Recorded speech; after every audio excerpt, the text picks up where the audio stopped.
Welcome, everyone. It's another integral conversation, this time with a friend of mine, Moulsari Jain, who is joining me to discuss the meaty subject of designing higher consciousness.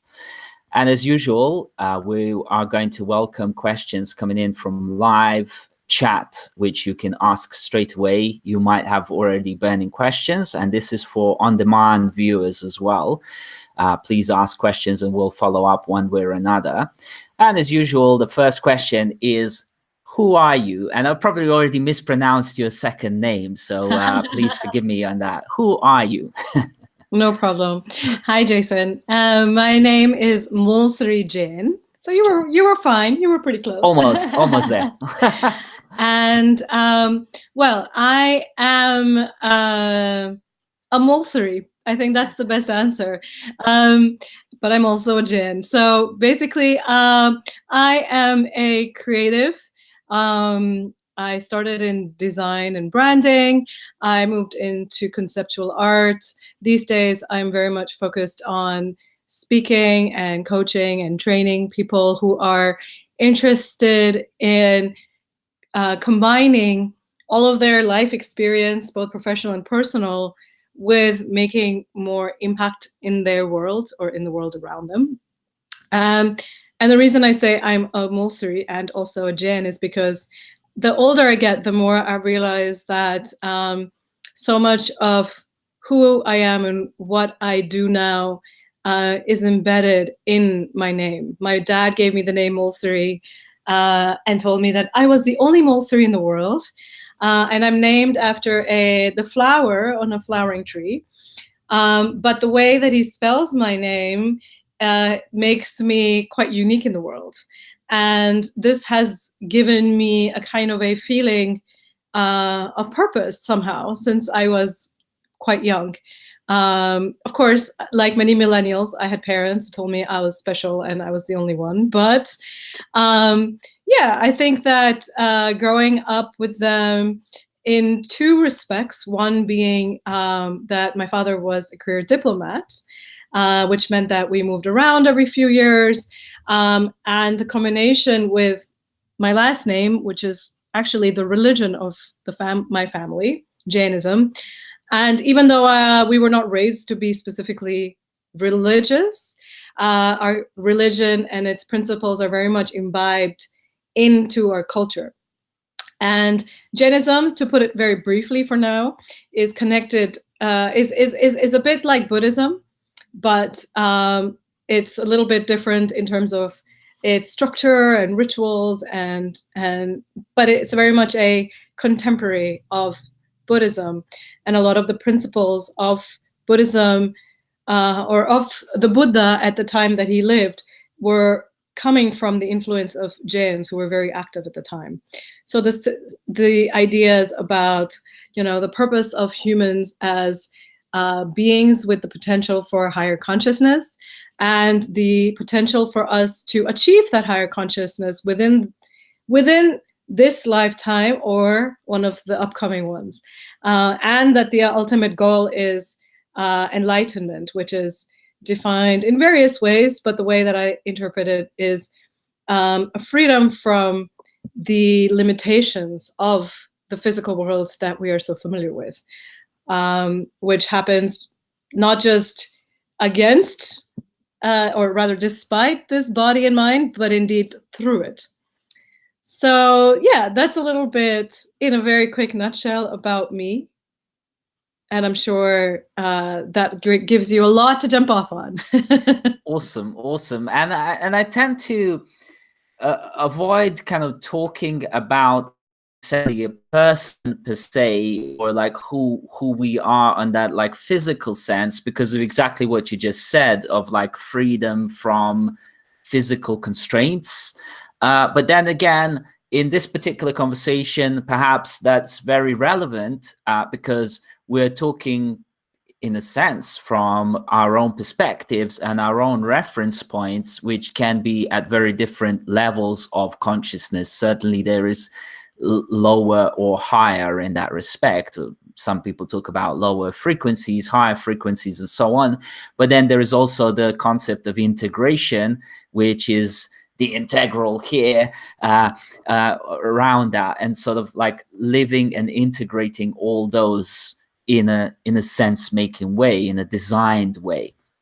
And so I don't know. Question is, first, what is then designing higher consciousness? What comes to your mind? And all these conversations are very much designed to be very much on the spot and from soul as much as possible. No right or wrong answers. What comes to you? And as you say something, I reserve the right to riff off of your statements and further explore them. Yeah, that would be great. I very much welcome that. Yeah, so I guess, somehow, let's say intuitively, I was drawn to design as a methodology.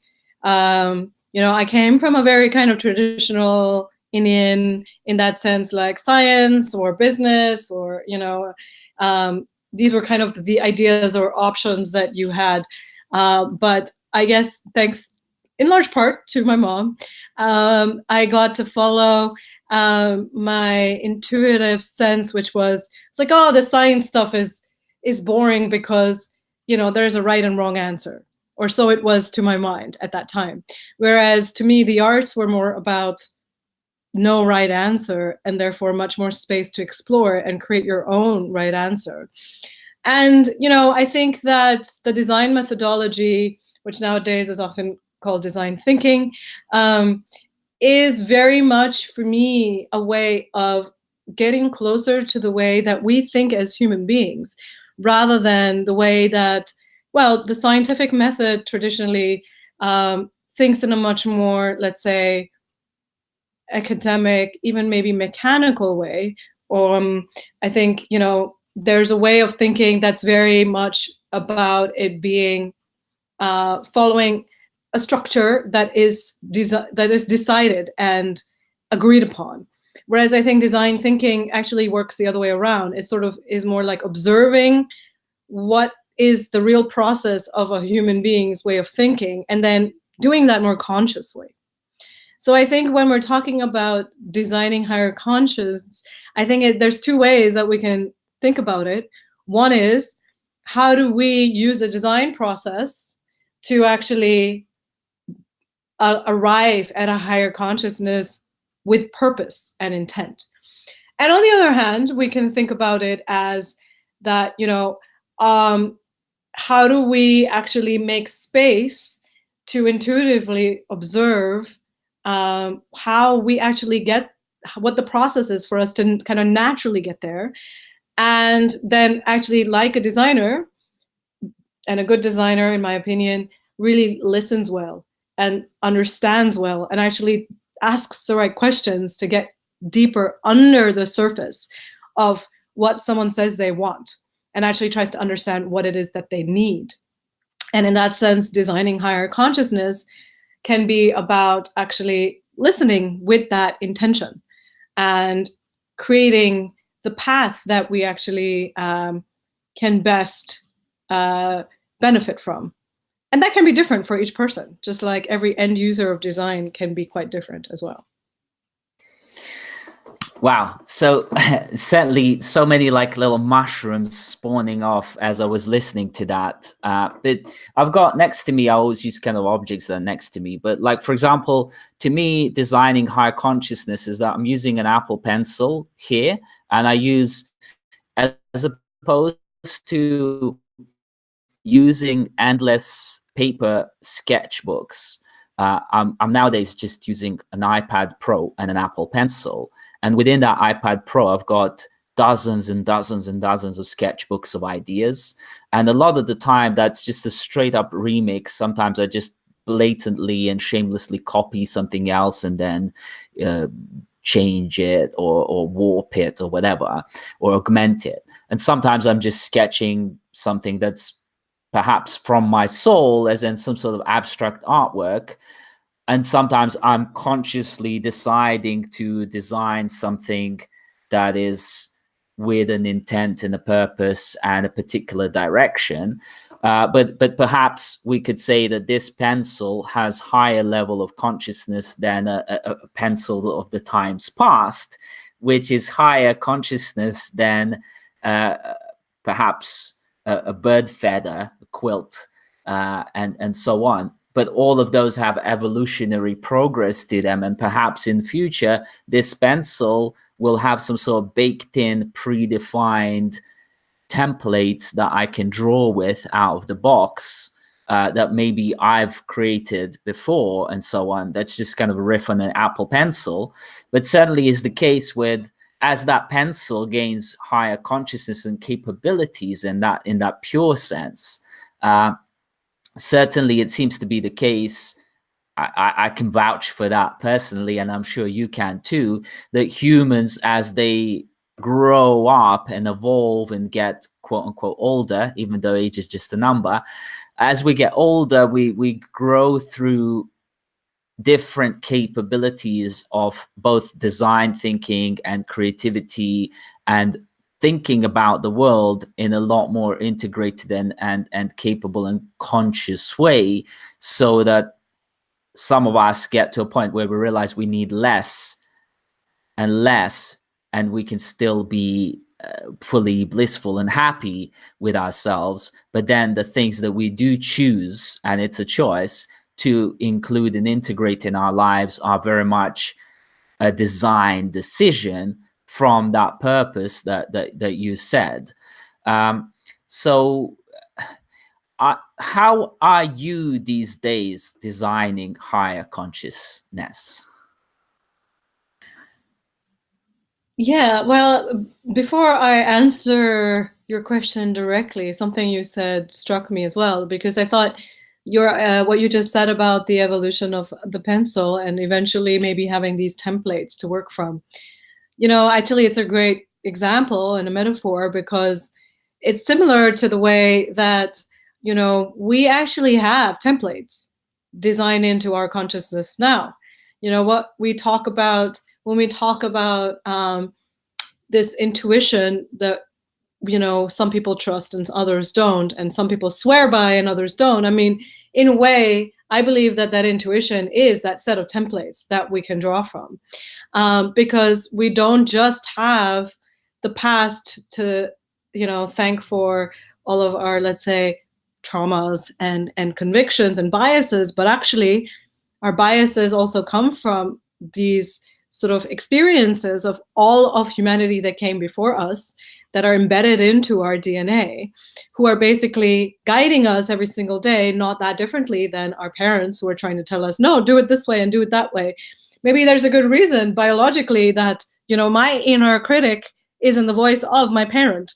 And I think that's the case for many of us. And it's because maybe we're designed to, take that template from behind us and kind of push it forward. But I think that just like with any template, the danger is in getting stuck on the template and not being able to identify which parts of it are still relevant and which parts of it are helpful and which parts of it are actually preventing us from seeing the real truth. So I think for me, designing higher consciousness is very much about stripping away what's not necessary. Like many great designers of the past, I very much subscribe to a kind of, let's say, minimalist perspective of design.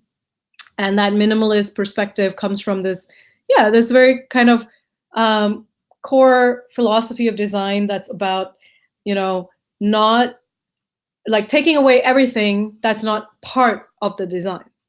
Michelangelo would talk about it in the sense of his sculptures. His sculptures were all about, he said that the piece of marble, he didn't craft it into the sculpture. He just removed everything that was not part of the sculpture. And to know what is not part of the sculpture or not part of the design, that takes a lot of good listening and paying attention to details and observation and care and consideration. And I think that a lot of design, as much as,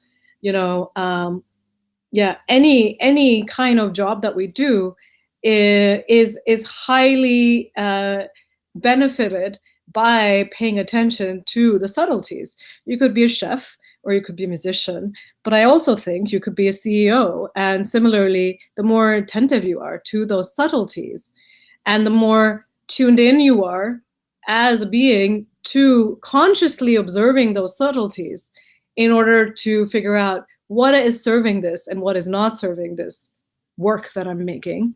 To me, that's all about the process of design. A lot of the process of design is not about adding things, or it's actually about combining them in ways that, well, maybe it's even a matter of saying, 5 plus 5 equals 1, right? So it's not just about things coming together and becoming more than they are. Maybe it's about things coming together and becoming a pure version of their previous selves. Maybe not so different than two parents combining together to make a child that is obviously not 2 times them, but is actually a part of each one of them. And usually we hope a better version, the best of both worlds. So what I'm getting from you, and you're talking about templates, I've got a deck of archetype cards here from Caroline Mice or Miss, not sure how to pronounce the second name. I think it's Mice, but they're quite psychological templates, and then there is a combinatorics effect of combining those and getting different results, and that being the possibilities there are huge, if not infinite. And so what I got out of your statements there is that perhaps higher consciousness is the ability, and nowadays I like this word capability, not as in like, when software engineers are talking about functionality and functions, but capability being literally this thing of capability. What is your superpower? What is your cape?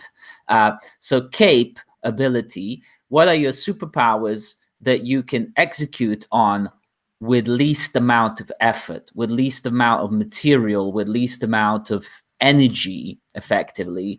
The idea being that certainly in terms of humans are transmutation devices that convert energy, and even from physics we know that energy can't be destroyed or created, it can only be converted from one form to the other. I'm never sure whether that's first or second law of thermodynamics, but either way, it's the idea of taking the higher form of energy that comes from, usually we point above, and taking that on board and transmuting it into a book or a mouse or a nail file, or something else that's useful within the realm of the physical and the lower frequencies of that energy.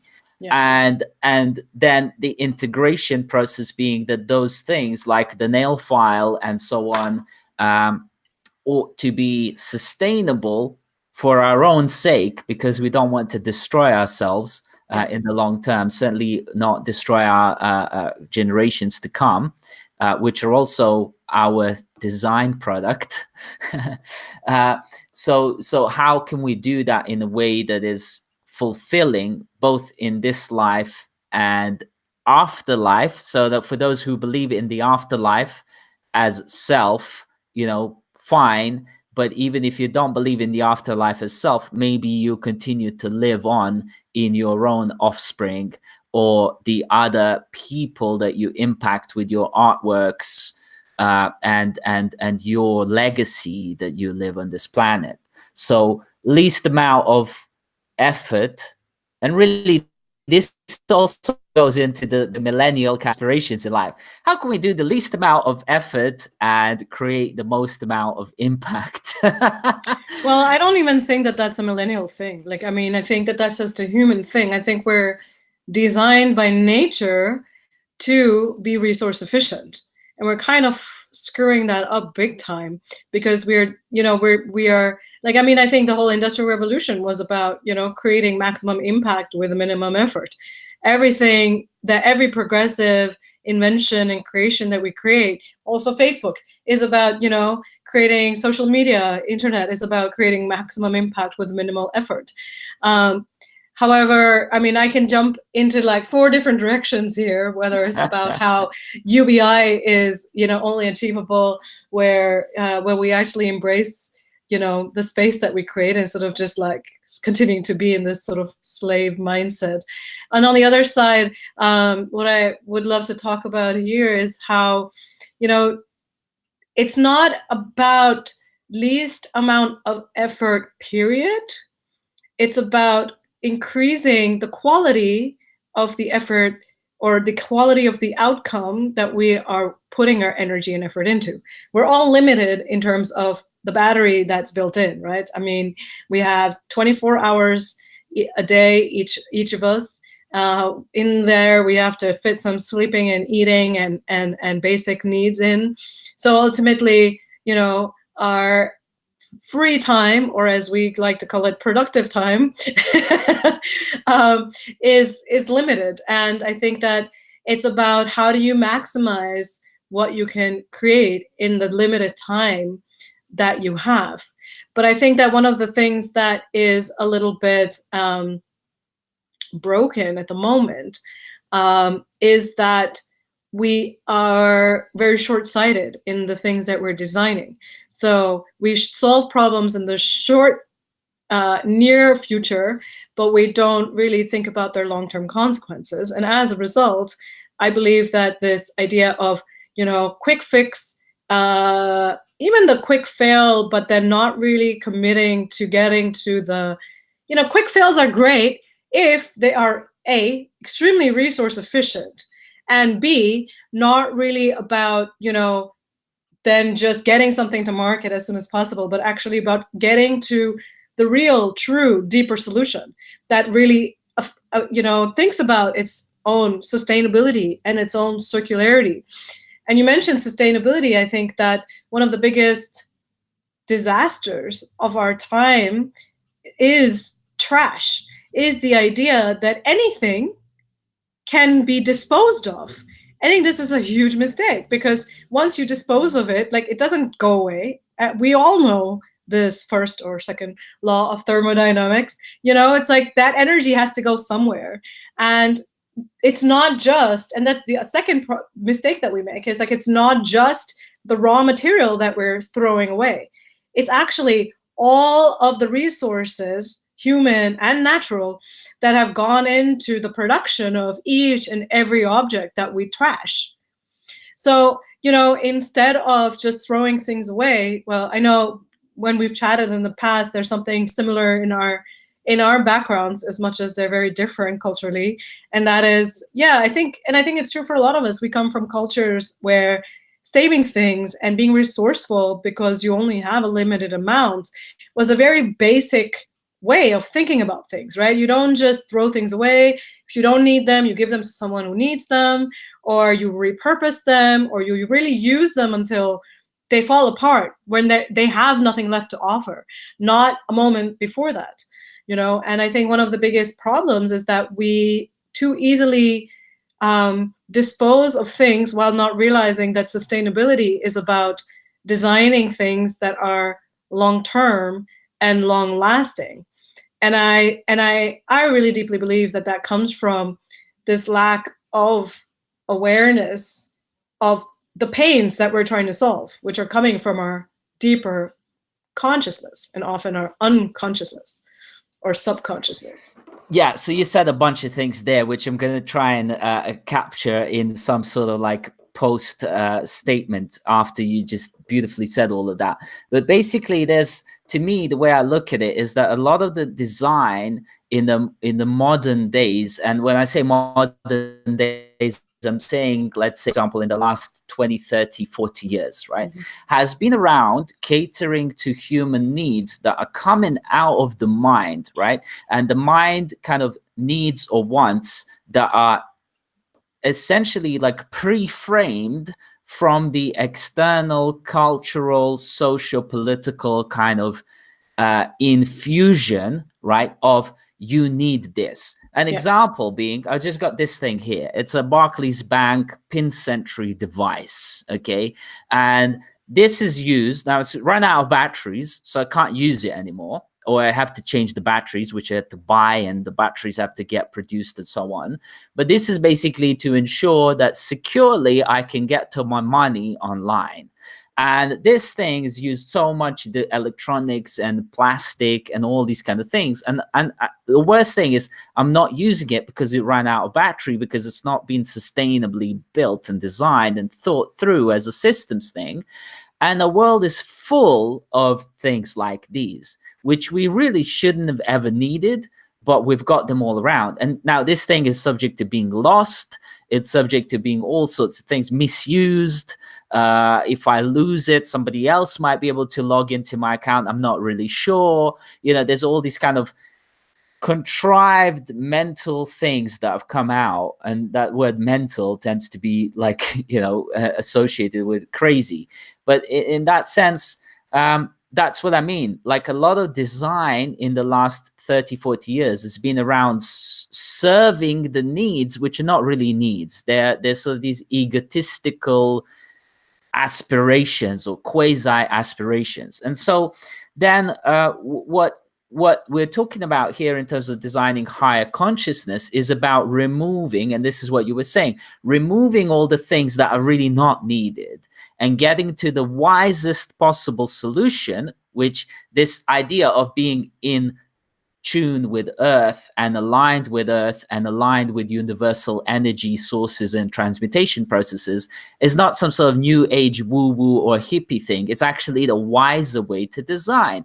cyclical, and also ecosystems aligned with all life on the planet Earth and perhaps in the universe, and not just with like, what do I need and how do I look cool and how do I stay secure with my money, irrespective of basically having to use things that I never wanted to use in the first place, and that have been pushed onto me. So it's really about evolving past those kind of things that look like human needs but are not really, and serving and designing for true human needs, which are coming from our essences, and our essences that even back in the day used to be about, a lot of people are talking about, veganism and vegetarianism, but some of the indigenous people in the Amazon and so on, they'll hunt an animal down, but then they'll have this process of like eating it to the bone. And any indigenous peoples that capture an animal, like let's say a whale,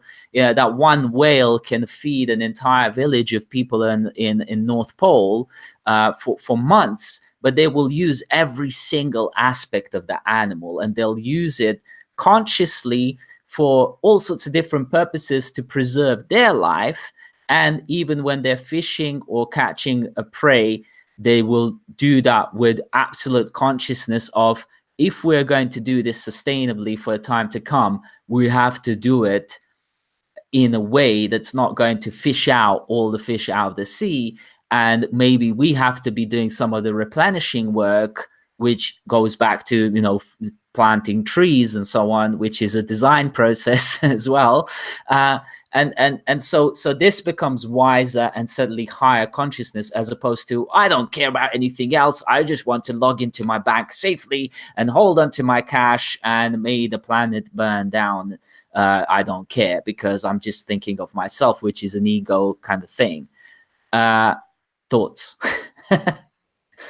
Yeah, I think, well, I can't help but bring religion into this, because I think that a lot of older religions are and were always focused on this idea of, valuing and revering what we have really as a gift. And I mean, I think it's very, this idea of gratitude being a very powerful force is quite ubiquitous these days. But ultimately, I think it's much more than just gratitude being a powerful force. I think it's the appreciation of the material things that we have, when, we don't have to go and forage for them ourselves, and we don't actually understand their real value or the effort it takes to acquire them, or to grow them, or to, make them available to us and for our use. And that doesn't just apply to food and basic needs. It applies to literally everything. And I think that it's not for nothing that someone like Steve Jobs, who is so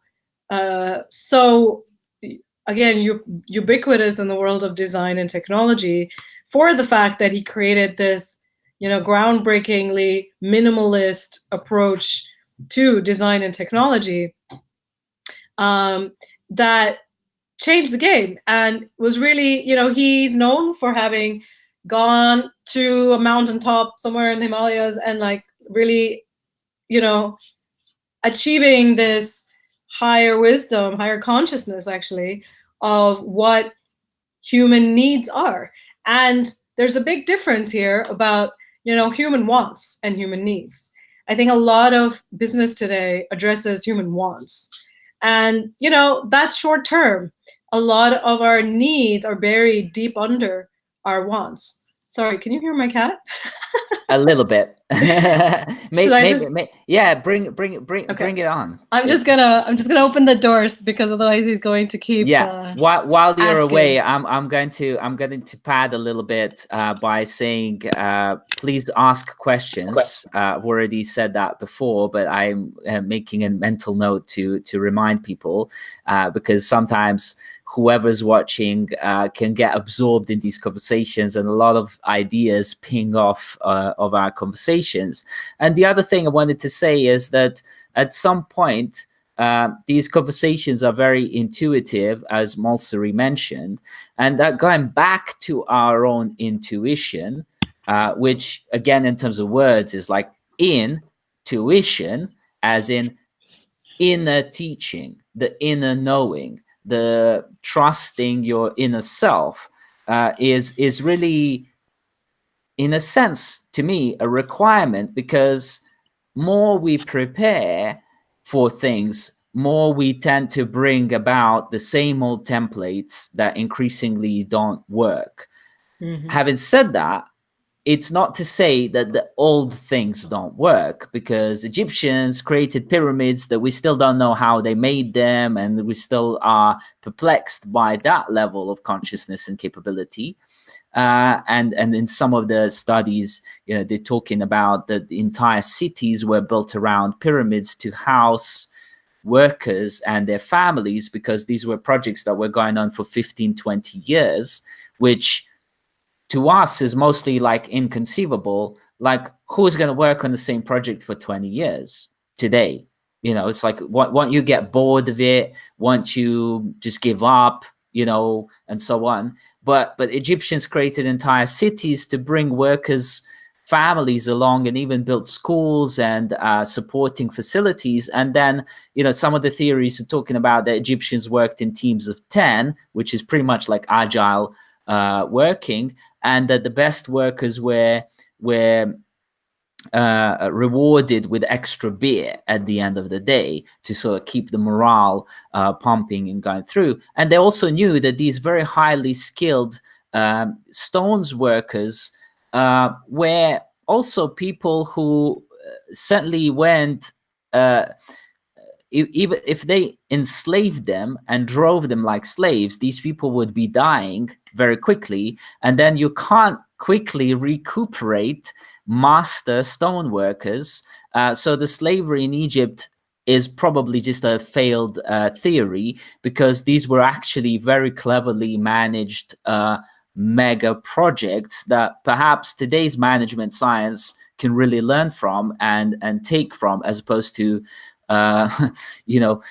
trying to persist the kind of modern corporate slavery of 9 to 5, where most people are suffering from, and I'll go out and dare to say this, most people suffering from anxiety and hating their work, and sort of not even counting when the pension is, because probably by the time of pension, if they do, they'll then be saying, "Oh, I wish I actually spent my life living at a higher level of consciousness than I was."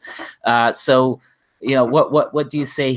What do you say to those remarks? Yeah, that's really interesting to hear that perspective from the Egyptian perspective, because I think that, great mastery and great leadership and great creativity are all born from great humanity. And when I say great humanity, I mean, really approaching our true potential. And that has so much to do with our consciousness, so much to do with accessing, our deepest resources that are not like just here in our body, but actually are in our mind, but also in that inner tuition that we have, right?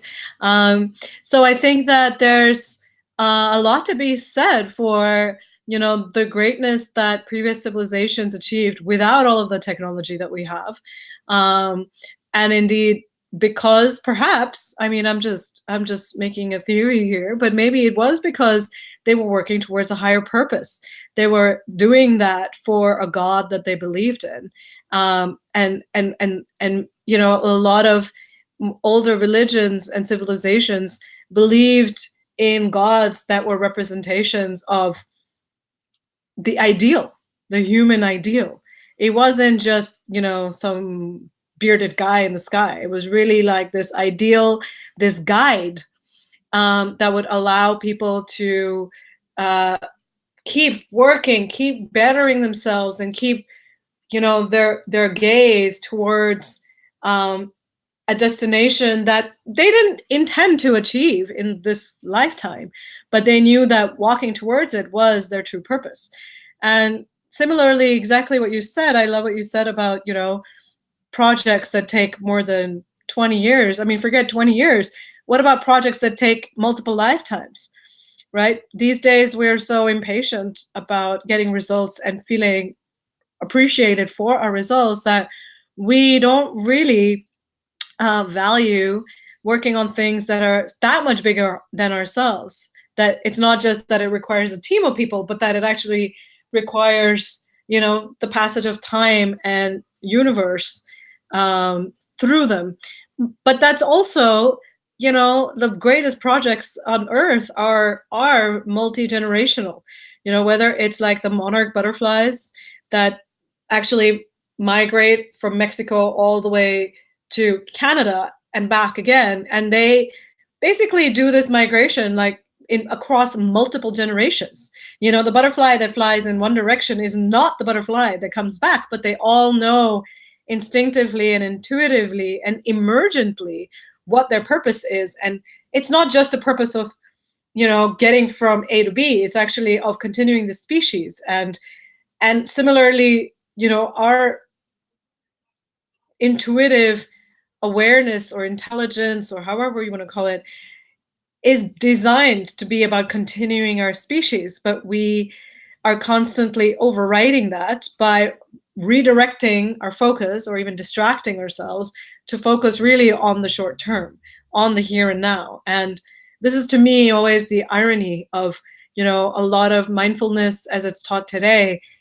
People often say, oh, it's about being present.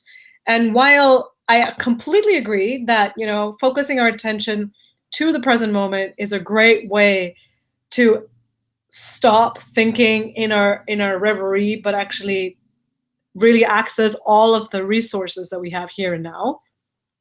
At the same time, I think that it's one of our greatest shortcomings to be only able to think in the present and not really be able to think in the long term, right? We don't really think about the impact of our actions today in the long term. In fact, we're quite incapable of that. And that's partly because we can't see how integrated every action is and how it compounds and how it actually multiplies in its impact. And it isn't just the impact on the human world, it's the impact on the entire planet, and for all we know, much beyond that. And the other thing that we also don't think about really consciously is that, our perception of time is completely subjective. Even within one human being, the way that I experience time in a moment where I'm fully in flow and engaged versus when I am completely bored, but of course we know that we don't allow ourselves to be bored anymore, or when we're having a lot of fun and things go really fast. Like time is so subjective, even in the experience of a day, let alone across people and across generations and centuries, or even species. So the fact that we think about things in terms of past and present and future, to me, is already like putting ourselves in chains. You know, we need to think about everything as both relative and absolute. If every action that we took in every moment could stand on its own as an absolute representation of who we are and what we are, I think that would be a great way to design a higher consciousness. I'm not saying it's easy, by the way, but it could be a great exercise in saying, well, am I being at this point in time the version of myself that I would want to frame and hang up on a wall or bind and put up on a bookshelf for generations to come? And I also believe that that's why, I mean, I have this experience, and tell me if it resonates, where there are times when, you know, I'm feeling unsafe or impatient or insecure, and something comes up and I react with anger. And the funny thing is that little moment keeps echoing in my brain. And I believe that the reason it's echoing is because the reason that we're kind of more focused on the negative is because each of those moments of echo are a chance to become conscious of what we've done and where we were not in line with who we want to be. So instead of criticizing ourselves and torturing ourselves, if we were to just look at that echo as, you know, oh, the longer this thing is echoing, the more of an opportunity I have to really think about, well, this is clearly not who I want it to be. This was clearly a moment of bad design. It's just like when you eat something unhealthy, you know, you get sick, and then the worse it was for you, the longer you're sick. Yeah, so there is something quite profound in integral theory, which I'm going to bring up here because you mentioned being present, and that relates to the idea of now, which in Eckhart Tolle's teaching of now, which is in this realm of well-being and meditation and somewhat working on designing your own higher consciousness. In Eckhart Tolle's now, the now is always just happening here, and it's a sort of like a fleeting moment that you can never catch. So in that sense, the now is never really happening because it's such a sort of picosecond of time, if we think about it as time. The other way to think about now is to think about it as the universe constantly being a permutation of energy configurations. And so the now is like that, like the instance of configuration of the universe, which then changes and changes and changes. But integral now is the idea, and you can do this as I'd encourage everyone who watches this to do this as an exercise.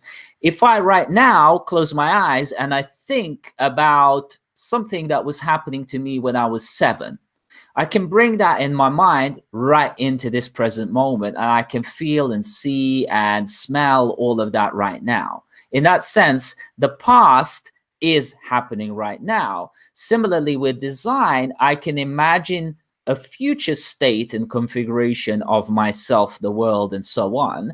And that is also, if I close my eyes, also happening in the now as I look in that and see it. So the integral now is the past, present, and future all happening in a way that is congruent. And so that's the way I look at design nowadays. Design of myself first as a theoretically the thing or the person that should be able to control myself fully and have full say over what happens within me, which is what one of my big sort of people that I listen to nowadays is Sadhguru, who says, everything's negotiable apart from what happens within me and how I am. So that's what I decide on, and then everything else we can negotiate on.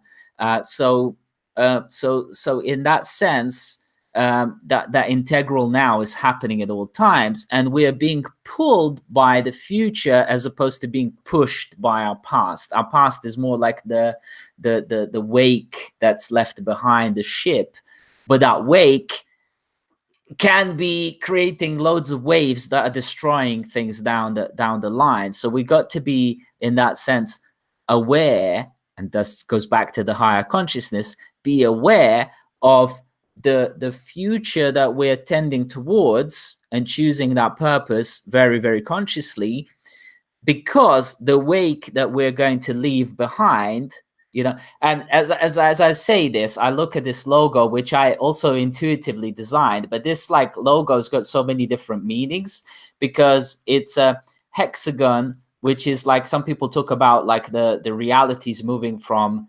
5 to 6. So if there's like 5 materials that like things are made out of, then the 6th material would be some sort of like ether. But also from the top down, this is a pyramid if you look at it that way, but there's like 3 segments to this, which I tend to think about as like soul, mind, and body. And then also there is that sort of center point or self-actualization point, which what's his name, Abraham Maslow spoke about, that became spiral dynamics, which is that point of the presence now, which is pointing towards the future, that leaves that wake behind and impacts on so many different realms. And so yeah, that's my kind of little riff of what you were saying.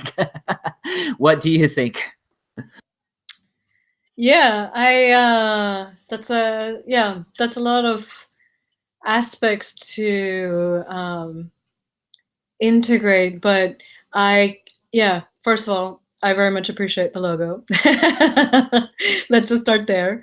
I think that the past and the future, of course, are here now, but actually I think that maybe you were saying this as well, but I guess I say it in a slightly different way. They're all here now through us, right? They don't exist. I mean, as far as we can perceive them, they don't exist in the physical space, but they exist through us. I am a product of everything that I experienced in the past. And I also hold the potential for everything that is in the future. And at the same time, if we were to do away with this, let's just say that we would remove the words past and future. And by the way, there are languages in which they don't exist. Like actually in my language, in Hindi, in my mother tongue, the word for yesterday and tomorrow is the same. And it's also the same word for time. So kal is a word you say, that you would do that you did something yesterday, or that you would do something tomorrow. And at the same time, the word kal means time. So in a way, it's this awareness that time is, as we call it, time is the past and the future. The present moment is just existence. That's our present reality. But time is the fact that we define past and future. If we don't define past and future, there's also no time. Exactly. And so in that sense, I mean, time is a construct of human mind, irrespective, because even like Einstein spoke about space-time continuum, that like we can't, and this actually takes us back to, there's the other aspect here of the logo, which is triangulation, which is the idea that there isn't just negative and positive. There is also the balance, which is in between, which is really what all the wisdom of all ages talks about, balancing act. And so when you get that balance in the center, which can be described in human senses, like where your navel is the balance point. And I've done some sort of like drawings here where it actually works out exactly like split. If you draw like a pentagram, okay, and then plot like human body and that, and then you draw some kind of crossing lines between, it just all goes right through the navel, which is like where the point through which you were connected to your mother as you were growing up as a baby. But then the concept of the mother is like Mother Earth, and beyond that is also the universe. So you're kind of through there, and that's where your intuitive center is, that intuition sits. And so you then have that universal connectivity with the infinite, uh, and that's the space final frontier, as I say nowadays, inner space, the final frontier for designers. That's the space from which we ought to be designing wisdom put into action, as opposed to, as you were saying earlier on, what do people want now? Let's give them faster horses. Yeah, exactly. Yeah, exactly. And that's the Henry Ford reference you're making there, which I love as well. Yeah, if I'd listened to what people wanted, I would have given them faster horses. Yeah, and so coming back to what I was mentioning earlier about Steve Jobs' contribution to design, I mean, I think that that's another aspect of it, right? It's about understanding not just what your customer wants, but actually what they need. But I think that then the responsibility doesn't just end there. I think ultimately, it's easy to then get to that stage, let's say in the pyramid, working from the bottom upward, and get stuck there. As well, maybe he did, because, ultimately these principles are universal, but then you can also equally use them against human beings or against the world. So why didn't he design computers or phones that would hardware wise last a lifetime, and software wise would just require constant update?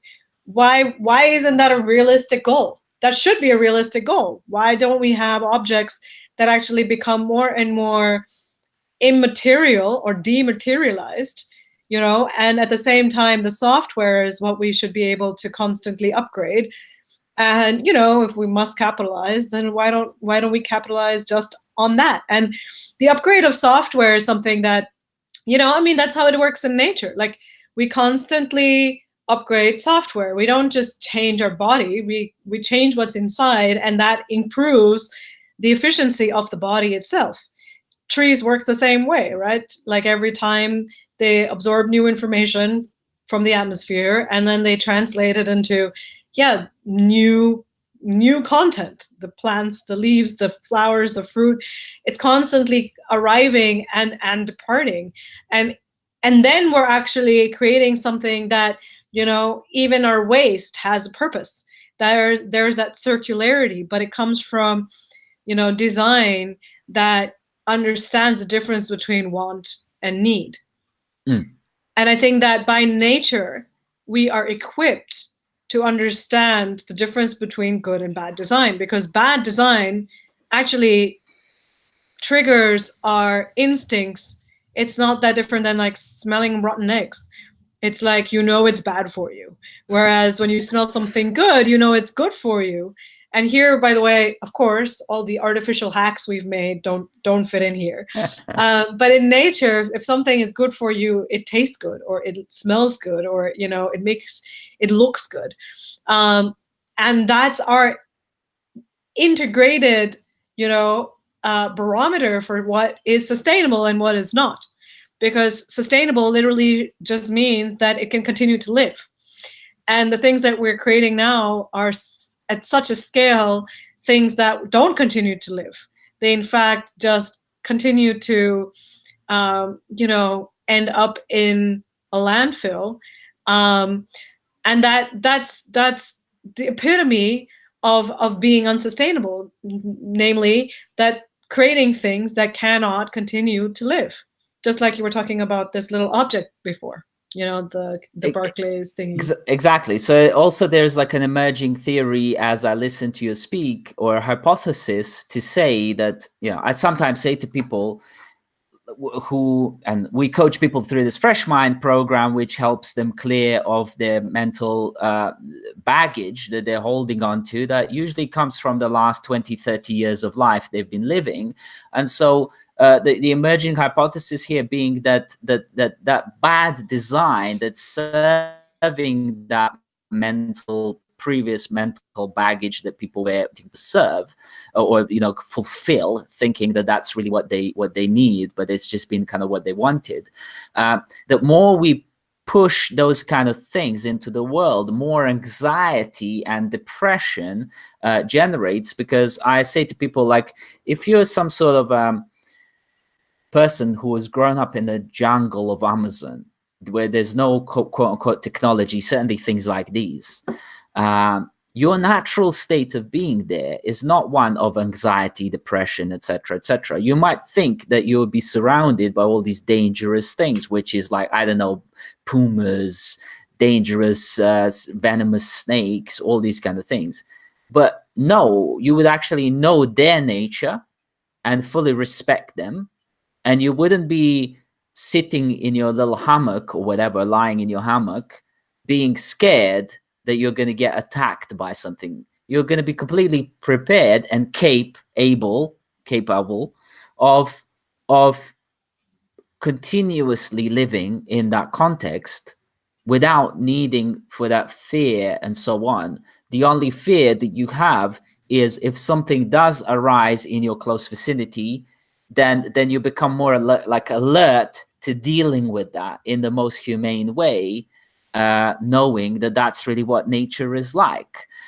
So that anxiety of going like, where is this thing? Why hasn't got battery?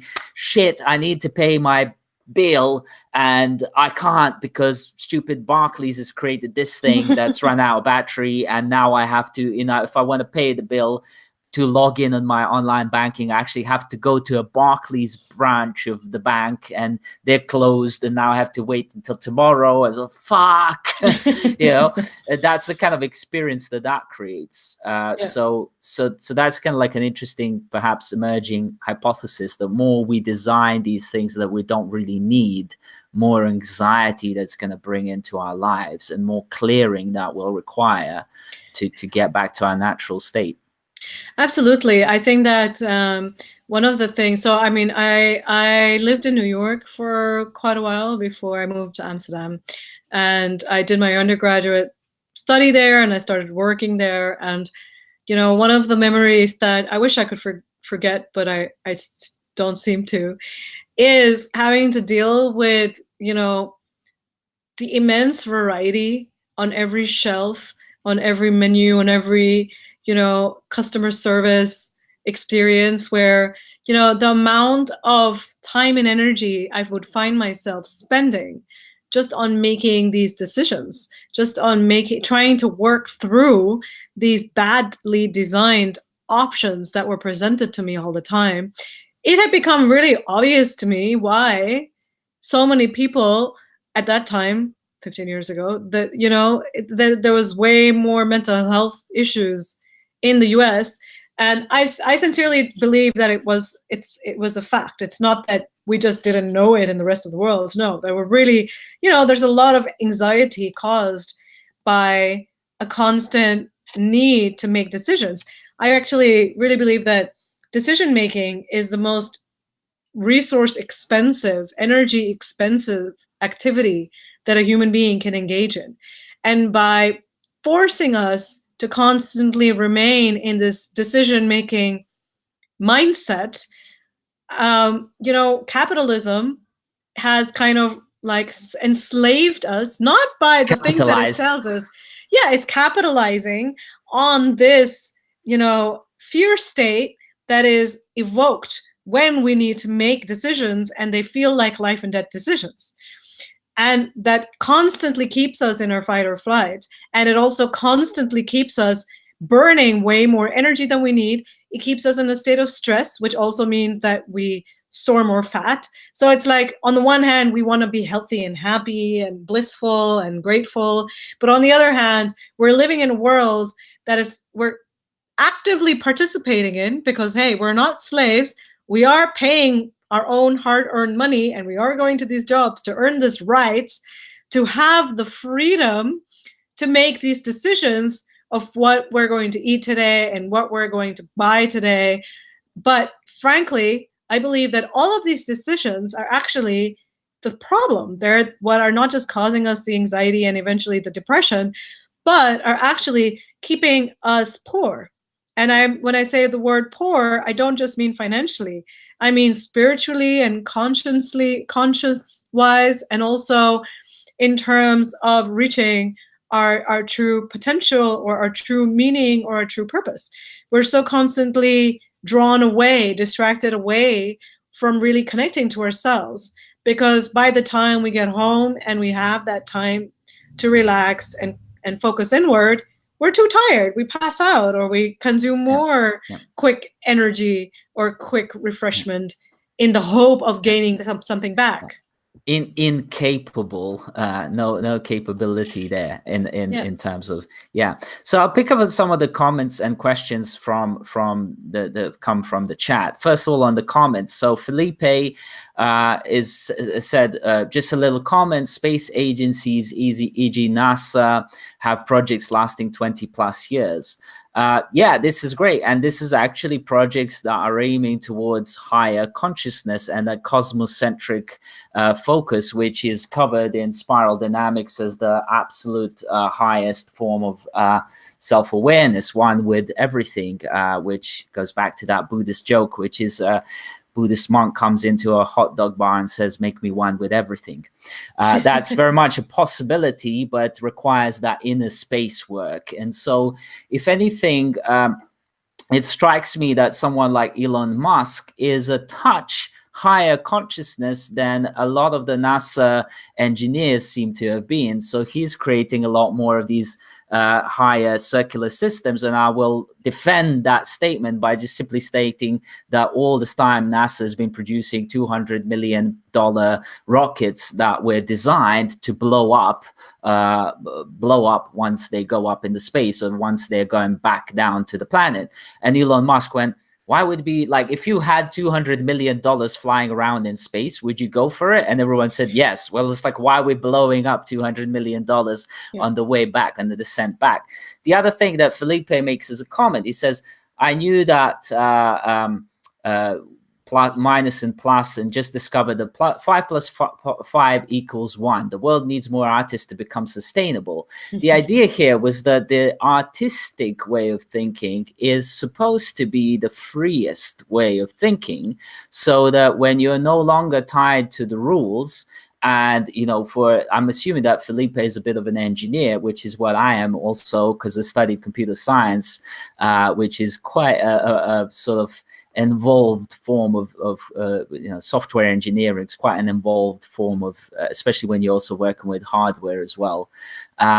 So engineers have this tendency to take maths as fact, right? And then recently it was weird. So I'll share a quick micro story here, where I studied maths when I was doing my A levels, and I thought I knew maths quite well. And then in last couple of years, I reached out to a friend of mine who's actually an intuitive worker, but she's also a genius mathematician, literally a genius mathematician. And I said to her, like, would you teach me some maths if I taught you some UX design, kind of reciprocal kind of a service exchange? She's like, yeah, great. I'd love to know some UX designs. Great. So I did a couple of lessons for her on UX design. And then she said, okay, so what do you want to know about maths? And I went, well, I want to use this kind of stuff around, for example, random numbers. I was kind of in this realm of using maths to generate art, like generative art. And so I said, I want to do this like random numbers to generate art. And she went, there's no such thing as random numbers. It's like, what do you mean? And she's like, we don't really know if there's such thing as truly random numbers. I was starting to have these like profound epiphanies, right? But like, whereas I always took maths as absolute truth, there's lots of things in maths that are anywhere but absolute truths, which we sort of tend to just take as like, that's it, that's given. So the idea of Felipe says, I guess that you, Jason, are an engineer from the design of your logo. Thanks. I'll take that as a compliment. But like, also then there is the idea that maths is art, and art can be very mathematical because there's a lot of rules that the artist generates, and then we can roll this all the way back to the beginning of the universe, as in who's the artist who created the entire universe, or engineer, or musician, or psychologist, or psychiatrist, or priest, or priestess, or mother, or whoever, right? And that's ultimately what we're really touching on here. There was a couple of questions, so let's address them. One of the question from Erasmo saying, how do you set incentives to become higher conscious in a selfish environment? Do you believe that technology, i.e. blockchain, might help? Over to you, Moulsari.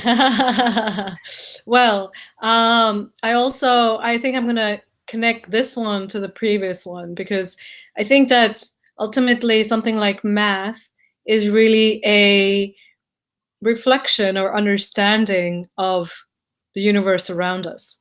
And I think artists are doing the same thing. These are just different languages. A lot of artists will, create reflections of what they experience, and that can be internal or external and around them or within them. And the art that really resonates with us as a species is the one that actually lands upon that real, irrefutable truth, because it's just almost as it's as true as the greatest theorems in maths that are they very beautifully and elegantly summarize something in the world that really explains it all, right? And on this note, by the way, I must give credit to my artist friend whose painting I'm sitting in front of. Her name is Misha Oreo, and she is somebody who resists capitalist society, resists institution, resists the way that the rules of society are designed to keep us in little boxes at great personal stakes, because like many artists, she struggles to understand how to monetize her work often. But ultimately it's because she will not give up the integrity of her work. And there are a lot of people in the world, I've done it, where I designed something that I didn't love or I didn't believe in, but I did it because I was being paid to do it. And I said, well, you know what, it's buying me my freedom afterwards. But there are people in the world who will not just give up their integrity, but are so purely focused on finding that truth. And I think those are the great artists, but also equally the great mathematicians. And maybe even the great philosophers and, let's say, builders of society. So as far as something like blockchain is concerned, I think like many other things, it is a ambition and an aspiration of human beings to create something that really truly captures and encapsulates all of these different desires and needs that we have, right? We don't really need or want a hierarchical system. We want a system that integrates all of our needs intuitively so that everyone is served equally. That was why we designed democracy and kind of failed, right? There's so many systems that we've designed over time and over generations that kind of try and solve this problem of equity. How do we create equal opportunity for all beings, all human beings? And I think that blockchain is another attempt at giving all people that ability to actually achieve equity. And because I think equity means it's different than equality, which is, it's not that I get one piece of bread and you get one piece of bread and she gets one piece of bread. No, it's like if you haven't eaten for a month, then and I've just eaten 1 hour ago, then actually maybe you should have 5 pieces of bread and maybe I should have 1/4. And maybe this other person here needs something else, and maybe she's running a marathon, so actually she needs much more than that. So equity is really about being able to serve everyone according to their needs, not according to their wants, and not according to everyone having exactly the same. And I think something like blockchain has the potential to solve this if it's not hijacked by exactly those, above mentioned selfish people, who design things to serve their own short-term needs. But also, I believe very strongly that the reason that people solve and address only short-term needs is because their short-term needs feel so urgent. And the reason those short-term needs feel urgent is because there are real pain points underlying those needs. A person who believes that they need to be a millionaire actually thinks that they have some deep scarcity. And that is not on a material level, that's on a psychological level. And the psychological level is often affected by the material level, as you know, from the simplest of structures of integral theory or the hierarchy of needs. So actually, I was speaking to my mom the other day about art, actually. And there's a subtle thing in what Felipe said, which is an important thing for me to mention, which is that he said, and I'm quoting here from what he wrote: "I guessed that you Jason are an engineer from the design of your logo." He said, "You are an engineer." I don't class myself as an engineer. That's something that I do. Engineering is something that I do. It's not who I am. Or even if I am, then it's one tiny aspect of who I am. And this is a profound situation of, even again, I'm going to psychologize this very statement. And, why do I do this? Because why not? It's fun. So he says, I guessed that you are an engineer. In that sense, you guessed wrong, because I'm not an engineer. That's one of the things that I do, but there's so much more to me. That inner space is quite infinite. And so Philippe is saying that the clarifications between equity and equality given by Moulsari are brilliant. Yeah, she is brilliant in that sense, because we're all brilliant in that sense that we're all illuminating our own light onto the universe. And so the way you define yourself, and this links back to the conversation I had recently with my barber. I said to him, can you cut everyone's hair? And he goes, of course I can. It's like, how do you know that? He goes, because I am a barber. So when you are, he knows that he can cut 7 billion people's hairs because he is a barber. He's identified himself with that sort of identity. And to address the selfishness is when you identify yourself with the universe, as in universe, then it's okay to be selfish, because within that you include everyone else. And as you treat yourself, so you can do unto others. And be careful how you treat yourself, because if you're self-harming, then you're going to be self-harming everyone else. And so there is a huge sort of side note to say that as you become higher and higher in your own consciousness, you're having potentially more and more profound impact that links up to, for example, with blockchain, that's immutable ledger. That means that all the things that we ever do get stored theoretically forever, and forever is a very long time, in that ledger. So we better be comfortable living with that, and that the rules that govern those mechanisms are ones that transcend and include everyone and serve everyone. Because if they are going to work forever, they better bake in these wisdoms of all ages. The next question was, how is our body connected to a higher consciousness or conscious? And or how can we move from the mind into the body, and in reverse, how can our body inform our mind towards a higher consciousness? That's from Gunter. And on that note, we're going to be slowly starting to roll towards a close.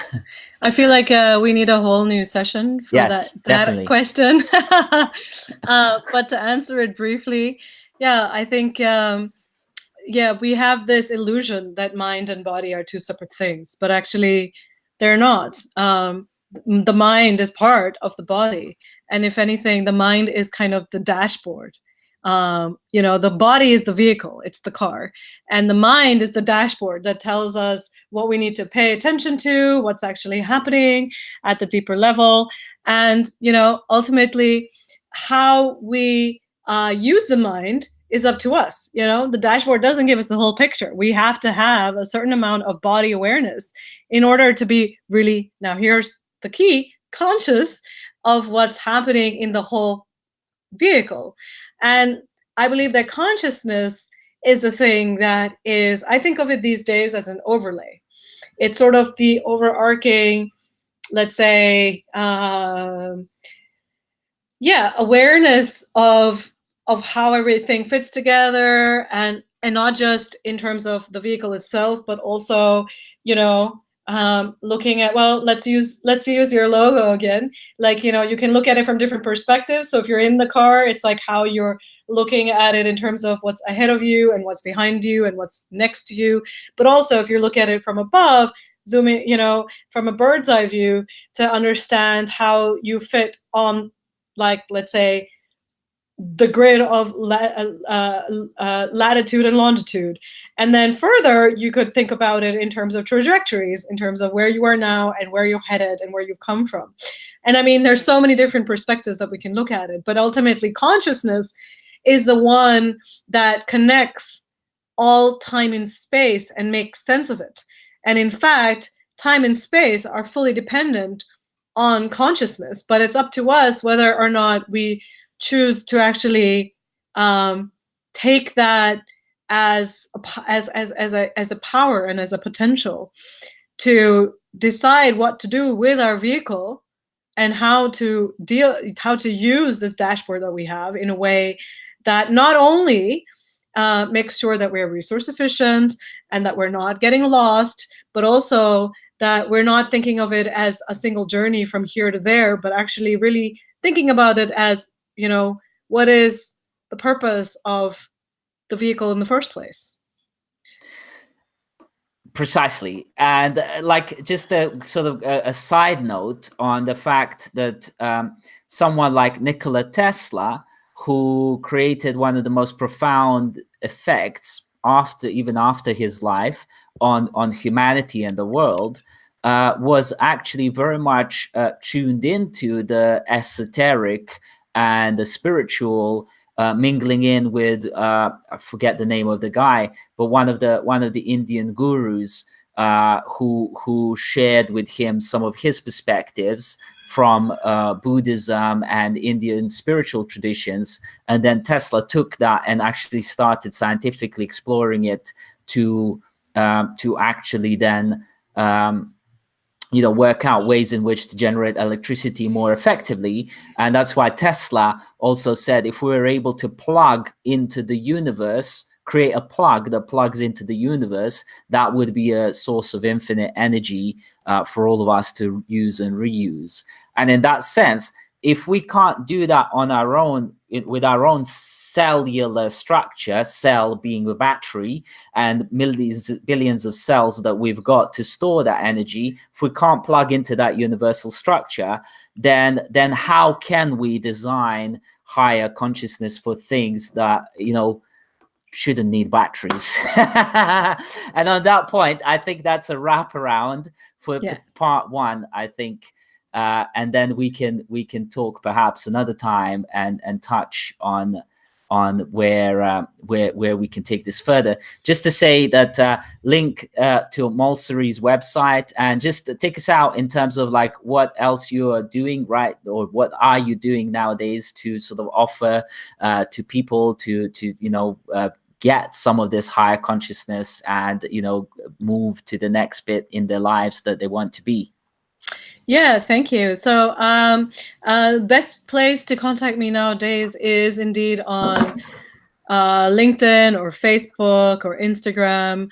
But basically what I'm doing is I do a variety of forms of coaching and teaching and speaking. I design and facilitate workshops, but I also take people through individual or group experiences. Some of them are artistic, some of them are very practical, but ultimately, I am very much excited by the idea of helping teams or individuals or leaders really explore their truth. I really believe in a multiverse, and I don't believe that any one of us have the full picture, because if we did, we would be that enlightened being. But the only way that we can come closer to that enlightenment, I think, is by actually um, listening to each other and helping each other become the full potential that we hold inside of ourselves. And that is so much about getting rid of all this stuff, like in good design, of all the things that are blocking, are not in important. Um, yeah, so basically I'm available to talk about this on a group level, on a one-on-one level, or even in a passive way through writing or presenting things.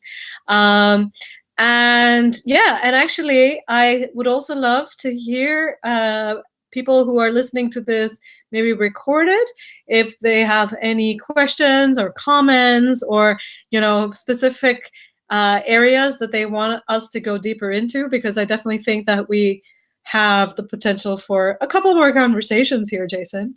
Absolutely, it's almost like feels like some sort of serious bubbling under. Yeah. But like the theme itself, designing higher consciousness, is almost like a title for a podcast that just keeps going. One last thing I'd like to say from my barber, who actually, and this is an interesting thing, by observing you can learn from people who many would perhaps think as like, who is he to teach me anything? But this idea that like when you are, so Right. it transcends even belief, that eventually there's no need for believing. When you are, so if you're a barber, you can cut everyone's hair. And when you are an engineer, you know that you can engineer things. And when you're an artist, you know that you can create art and be creative. And when you're a musician, then you know you can make music. But if you are denying this of yourself, then you conclude that you can't. And whether you think you can or you can't, you're right. But there's been so many people in 7.2 billion that currently seem to live on the planet that think that they can't. And if anything, we need more people who think that they can. But that comes out of I amness and accepting first that you are. And I think that that's exactly what I feel really passionate about doing. I have throughout my life always been a resolute optimist when it comes to people. And I have, I think, a gift to see their potential, maybe sometimes before they do. In the past, I was helping them translate that into visual design, but nowadays I find it much more important to help people see for themselves their own potential. And how that takes place, I think, is almost not important. But I can say that that's exactly what I'm committed to doing. I'm committed to helping people see their own potential in a way that helps them actually get closer to that feeling of fulfillment, meaning, purpose, and bliss, as you call it. That I think is, it's like we said, it's like good design. You just know when it's good design, because you feel good. And I think that's what designing higher consciousness is about. You get to a point where you just know because it feels right. Yeah. And you also know, like, if you see somebody else's product, you also know that that product is better than yours. And you also get to a knowing where you're like, that can't be done much better than that. Like, seriously, like you could potentially spend decades redesigning it, but then you might make like a micro pixel of improvement, which is not worth it. That's not the thing that we were talking about earlier on, which is making as little effort to create as much impact. So then you just know that that thing is as good as it can be, and you leave it as such. You appreciate it and integrate it into your life. So, whew. All right, that was I thought that was going to be inspirational, but you always have that like a little thing of like maybe something's going to go wrong, blah blah blah. But no, nothing's going to go wrong, and that's the trust in the universe, and also super geniuses like yourself, Moulsari, that really have pleasure and full gratefulness and gratitude and appreciation to know you and to be able to share these conversations. And who knows, but this might become a podcast. Hey, why not? Thank you, Jason. The feeling is mutual. I'm so glad that that you gave me the opportunity to have this conversation with you specifically, because this is not a conversation I think that one would have with many people on the planet. But I really enjoyed it, and I'd be very, very happy to do it again. So thank you so much. And I think one more other thing, right, to say here is that like one of the most daring things these days seems to be to go somewhere where nobody else has gone before. And you got to, if in order to lead anybody else nowadays, you got to be able to first lead yourself and lead yourself into the unknown, trusting and also knowing that you'll be able to deal with that unknown in a way that is integral and fear-free, fearless. So and I just want to add here that millennials get a really bad rep for being very self-absorbed, but I actually really think that actually this is completely false. It's a falsehood, because the only thing that we can control to some degree is ourselves. And I think that by turning our attention to the man in the mirror and being the best versions of ourselves, there's no greater service that we can do to the world. If we each love ourselves as we want to be loved, if everyone on the planet did that, there would not be a single person in the world who felt unloved, right? So by serving ourselves powerfully, we actually do the best thing that we can do to serve everyone else in the world and on this planet. So on that note, thank you so much. And everyone else, Moulsari's website is linked to in the description. If you like this, please press a like this icon. And if you dislike this, press down, because that still helps us. And if you have some more comments, please post them and we'll pick them up maybe in part 2 or somewhere else, or we'll write blog posts off the back of this. Sometimes I use this for just sort of riffing off the back of that, going like, I'm just going to write more about this thing. So thank you so much. I really appreciate you. Have a wonderful rest of the day and week, and all the best to everyone. Bye-bye. Thank you. Bye.